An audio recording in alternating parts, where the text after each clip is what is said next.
about to see the world in action, what we can be. Life with no distractions, we'll get away. This is what we waited for.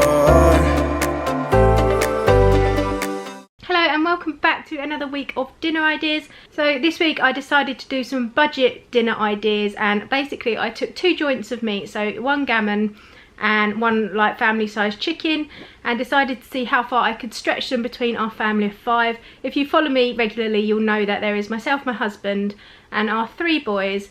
1 is 14, 1 is almost 13 and the other one is 9, so they eat like adults pretty much anyway. So I thought I'd take those 2 things and see how far I could stretch them and just come up with a few different meals rather than the same old thing. So I hope you do enjoy this video. If you do, make sure to give it a thumbs up so you let me know, and I will make more of them. And comment down below and leave me a little wave and a hello and how are you doing. We have got another day in the life filmed. We filmed that yesterday and a little bit of the day before. So for those of you that asked to see some more day in the lives, I've got another one that I'm going to be editing. So that will be going up this week and you'll be able to see what we've been getting up to while we're indoors. So let's take a look at some of the meals that I've made. Right, so I'm just about to put my gammon joint in the slow cooker. If you put a gammon joint in the slow cooker, then you can shred the meat and it goes a lot further. So rather than slicing it up and only doing 1 or 2 meals, this way you can get more meals out of it. So I'm just going to take it out of its packaging. Right, so normally it would just go straight in the slow cooker as it is, but I've looked in my cupboard and I had some baby potatoes that were pretty much on their way out. So as soon as I'm putting the slow cooker on anyway, I'm just going to put those in the bottom and cook them at the same time, because then I can just use them. I can either mash them up or just have them like that with some veg and gravy. So I'm going to put my gammon joint on top of the potatoes, and then I've just made up some stock. I've got about 200 ml here. You can leave it with no water at all. As I'm putting potatoes in, I'm going to put just 200 ml. And then basically I'm just going to put my lid on, and I'm going to put that on low for around 6 hours, and then when it's done I can just shred the meat up, fish out the potatoes, use them for whatever I want to use them for, and just see how far I can stretch this 1 gammon joint. This is a 1.3 kilo joint, so we'll see how many meals for a family of 5 we can make out of that. Right, so here's my gammon after 5 hours, and you can see the amount of liquid that's come out of it, because these potatoes weren't even covered when I poured the stock in. This liquid is going to be really, really salty. You could save a little bit if you were going to make like a pea and ham soup or something. You could freeze, you know, like ice cube trays. You could freeze a couple of ice cubes worth. Sorry if you can hear crunching, it's siren in the background. Yeah, you could freeze some of this stock, put it in some ice cube trays, let it cool down, and then you could put 1 block of that into like a soup, or if you were making, I don't know, like a gammon pasta and you needed a little bit of extra liquid. But I wouldn't use any more than like an ice cube size block, if you know what I mean. You don't want to use this whole thing, it'd be way too salty, but it is still good flavour, so it is worth remembering that those ice cube trays are brilliant for freezing things in. So my potatoes are completely soft, so what I will do now is I'm going to lift those out and put those somewhere separate. Those are already done, ready for dinner tonight. And then I'll take off this most visible fat, and you can see steaming up now. So I'll take off this most visible fat that you can see, there's not very much at all, and then I'll get 2 forks and just completely shred this up and put it in a Tupperware tub. I've already got my potatoes for tonight, so I think I'm going to boil up some veg. What have I got? I think I've got some broccoli in the freezer, and I know I've got some carrots. And then I might make a gravy or a cheese sauce possibly. It goes really nicely with gammon, just to pour over the top, and then we'll see what we can do with the rest of it. But I'm hoping to stretch this quite far, so we'll see. So I've shredded my gammon, and there's a lot there really, because this isn't a normal size plate. Let me see if I can show you, like... scrabbling around in the dishwasher. This is like a normal size dinnerish plate, and then this is one of the extra large like platter ones you get, so it's like kind of a good comparison there. There's a lot of meat basically. So tonight I'm going to do the potatoes that I did in the slow cooker with this, and some carrots, and I'm going to do that for the boys with some of this meat, and then I'm going to wait for Steve to get home. And I've got a couple of big red potatoes left, so I might do those as jackets and maybe just have a little bit of baked beans on those. Then I'm thinking that I want to make like an egg fried rice kind of thing with some peas, some onions, maybe some mushrooms in, and some gammon in that, because you can use a lot of rice and a good few eggs if you can get any. And then quite a small amount of meat. And then I definitely think I'll also get a pasta bake out of this. And then probably a couple of like wraps or club sandwiches as well. So we shall see how far we can stretch £4.50 worth of gammon without the kids moaning where is their meat. They're going to have to get used to it. Here are the three boys dished up, and I've just done some gravy. So they've got their potatoes, carrots and the gammon. And I've just put a little bit less gammon than I probably normally would, because I tend to overload it just for the sake of it. So this is what they've got, and then this is how much of that massive plate I've used just on those three. So still loads and loads left.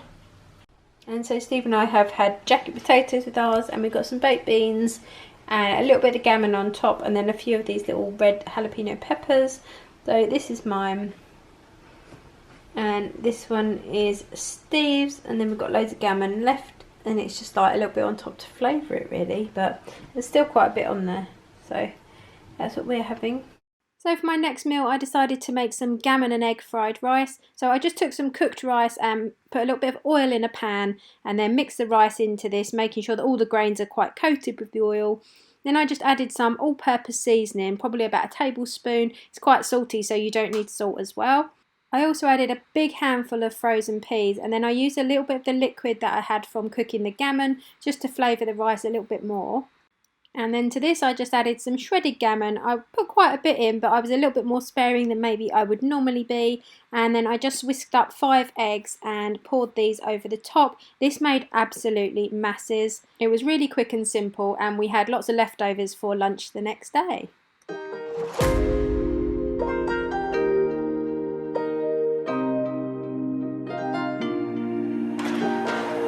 Let's just do what you want to. Please don't be polite, cause I like your attitude. So the next dinner I made with the gammon was a pasta bake. Now this I just used a sauce for. I have made my own sauce using passata and cream cheese, but this is what I had in the cupboard. It's one of the home fried ones where you just put your dry pasta in a dish. I put some gammon on top, and then I poured over the sauce. You then fill the jar up to the lid, shake it around and pour this over as well. I put foil over that and popped it in the oven, I think for around half an hour. And then I took it out, and the last 10 minutes of cooking I just sprinkled it liberally with grated cheddar and popped it back in until that was all melted and brown. Forget about a curfew, cause all that is stuck in my head. It's me and you, both speed and my heart is racing, but I'm not sure I wanna pace it, cause it only does this with you. So I've just popped a chicken in my slow cooker for stretching out into some different meals, and I've literally just sort of lobbed him in there. And I've put a shake of this over the top. Don't know why I'm calling it him, but I've put a shake of this all-purpose seasoning over the top. And then I just filled up this glass, which is just a normal sized tumbler, with water. Oh, it's my Bahama Breeze one from Florida. So I filled that up, and I've just put him in there. And I put it on low, and I'll say 4 or 5 hours. And that'll be done, and then I can drain it, keep all the liquid that's in there, because a lot will come out of the chicken as well. And that will be my chicken stock. Then I'll get rid of the skin and shred up the chicken and use it in hopefully another 3 meals for the 5 of us. So I think the first, I'm going to do some bagel pizzas or pita pizzas with like chicken on the top, and then I'm going to do a chicken noodle soup and a creamy chicken pasta with broccoli. So I think my chicken is done, bubbling away in there. Can't remember what I called him, Fred the chicken. It's been in the slow cooker for, oh I don't know, about 5 hours now. So I'm going to turn it off, let it drain a little bit, like drain out, and then get it out. And then I think tonight's dinner plan is going to be to shred it up and put it on pita pizzas for the kids. Our bodies meet, I can feel the tension. Move us into the next dimension. Let's just let our bodies be true. Just a little sneak peek there of the boys making their pita pizzas. I have put the full video in our day of their life that's coming up. We ended up making 10 pizzas with chicken. We also had some ham, pepperoni, tomatoes, mushrooms and grated cheese, and they came out really, really well and are actually really filling.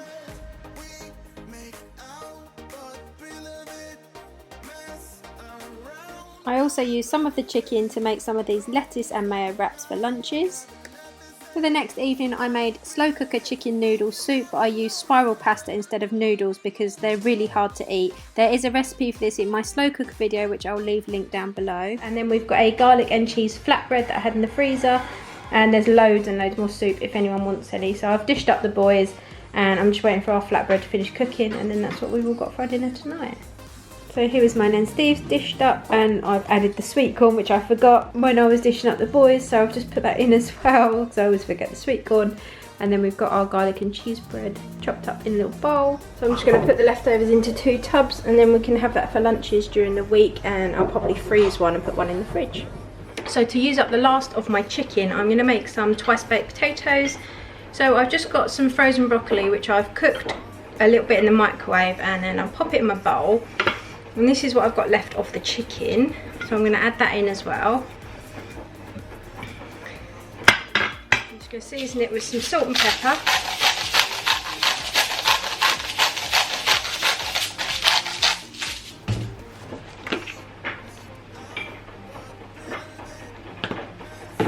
And some garlic salt. Now to this I'm also going to add the scooped out middle bit of some baked potatoes. So I've just done these in the oven quite high, so they're nice and soft in the middle but nice and crispy on the outside. So I'm just going to cut them and scoop them out.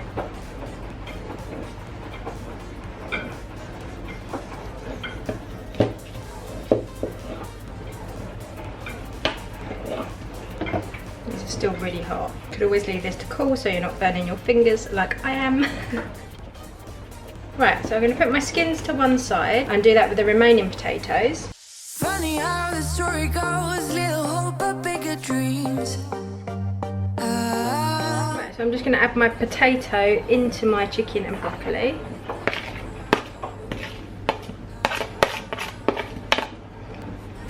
And then to this I'm going to add 1 tin of condensed chicken soup. This is the bachelor's one.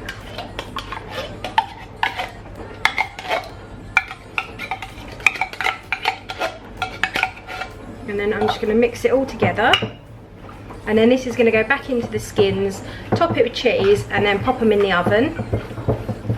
Set me up like lemonade, we both know it's bittersweet. This sorrowness will bite your tongue, no one is forever young.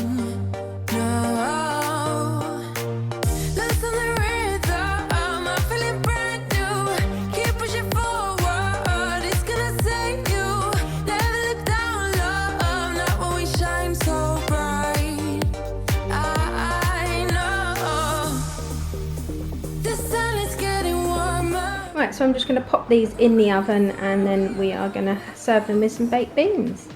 So probably take about 25 to 30 minutes until the cheese is all bubbling and brown. So here we are out of the oven, and hopefully you can hear me over the washing machine.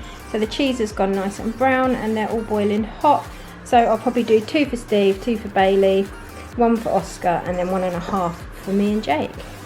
And they look really good, and we're just going to serve it with some baked beans. It for this video. I hope you enjoyed it, and if you're not subscribed already, then I would love it if you would go and do so. Like I said at the beginning, leave me a comment, let me know how things are for you and how they are in your part of the world. The map is coming along nicely, well the list is huge of people that we're going to stick on the map. We have done our rainbow to put in the window, so we're going to, that was like yesterday's big art project, so we're going to start on the map today, and I'll be filming that for another day in the life. So I did tell you before you'd get sick of us, but I do hope you're all as well as you can be. And I'm thinking of you all, and I will see you very, very soon in another video. This is what we waited for.